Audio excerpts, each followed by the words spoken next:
শ্যামাপ্রসাদ মুখার্জির জন্মজয়ন্তী উপলক্ষে উত্তর 24 পরগনার মধ্যমগ্রাম পুরসভার 28 নম্বর ওয়ার্ডের মাইকেলনগর এলাকায় আয়োজন করা হয় এক বিশেষ অনুষ্ঠানের।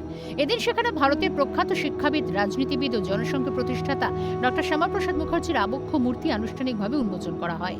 অনুষ্ঠানে প্রধান অতিথি হিসেবে উপস্থিত ছিলেন কেন্দ্রীয় মন্ত্রী সুকান্ত মজুমদার। তিনি আবক্ষ মূর্তির আবরণ উন্মোচন করেন। শ্যামাপ্রসাদ মুখার্জির মূর্তিতে মাল্যদান করে গভীর শ্রদ্ধা নিবেদন করেন। যে বাংলার বা পশ্চিমবঙ্গের গঠনে যে ডক্টর শ্যামাপ্রসাদ মুখার্জির যে ঐতিহাসিক ভূমিকা, সেই ভূমিকা অবশ্যই আমাদের স্কুল পড়ুয়াদের পড়ানো উচিত এবং সিলেবাসের মধ্যে আনা উচিত। এটা আমি বরাবরই দাবি করে আসছি।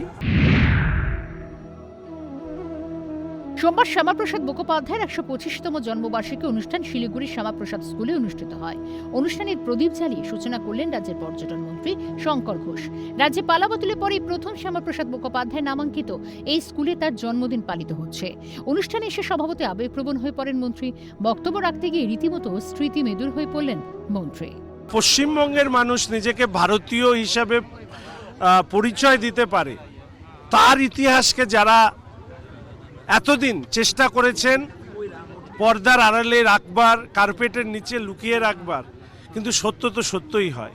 ফলে ইতিহাস যখন তার নিজের রূপ নিয়ে প্রকাশিত হয়, অন্যদের অবস্থা খড়কুটোর মতন বা একেবারে ঘরের কোণের আস্থা করে জায়গা করবার মতন হয়। আজকে শ্যামাপ্রসাদ মুখোপাধ্যায়ের 125তম জন্মজয়ন্তীতে আমাদের শ্রদ্ধা। মধ্যমগ্রাম থেকে শিলিগুড়ি রাজ্যের দুই প্রান্তে শ্রদ্ধার্ঘ্যের এক অনন্য ছবি দেখা গেল। একদিকে যেরকম মধ্যমগ্রামে কেন্দ্রীয় মন্ত্রীর উপস্থিতিতে তার আবক্ষ মূর্তি উন্মোচন নতুন এক মাইল ফলক তৈরি করল, অন্যদিকে তেমনি শিলিগুড়ির নামাঙ্কিত স্কুলে দীর্ঘদিনের খরা কাটিয়ে রাজ্যের মন্ত্রীর হাত ধরে সাড়ম্বরে উদযাপিত হল বিশেষ দিনটি। ক্যামেরায় সৌমিন্দ্র মজুমদারের সঙ্গে স্নেহাশিস সরকার এবং অপুশীলের রিপোর্ট, ক্যালকাটা নিউজ।